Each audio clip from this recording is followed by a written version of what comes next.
برادرها، من در بین دومین شاه جایزه را در نام غزل پهلوانی تاجیکستانی یوانی میمانم. نکسی حریفی خولبک پهلوان ازبکستان. غزل پهلوان شناخته جمهوری تاجیکستان، خلط سفید، ازارغزه سفید، کمربند سیاه. خولبک پهلوان شناخته جمهوری ازبکستان. بین هر دوشان شاه جایزه اتمانی.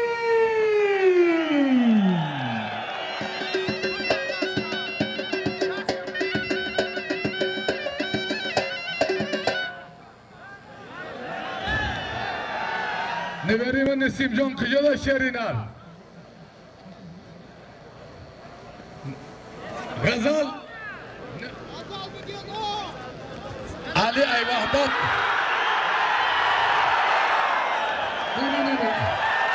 نه علی ای وحدت در پیش من ای نامی فروخی پریوچی که اکشلاقی دستگیرک با 500 سامان دیگه برای فروخ جان، برای عبدالله جانی پروچکا یک تمایسترا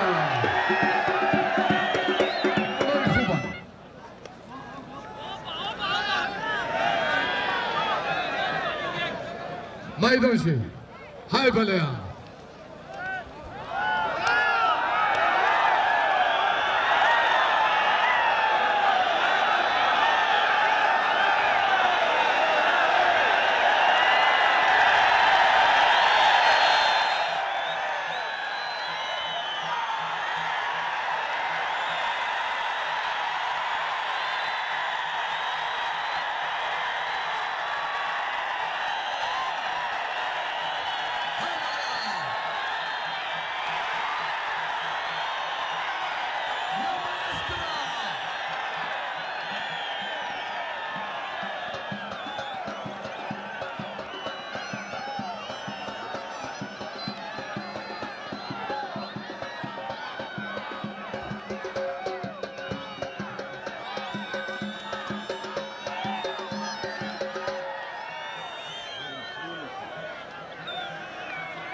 همه هر دوش میگیره میگم پس کنه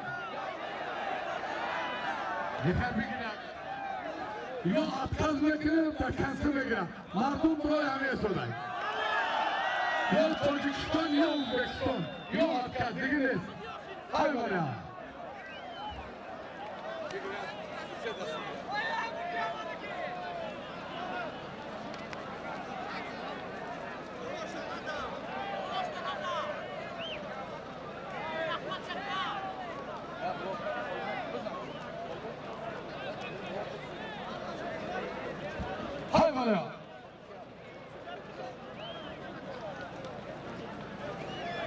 های بالا دک کنسل بگیرم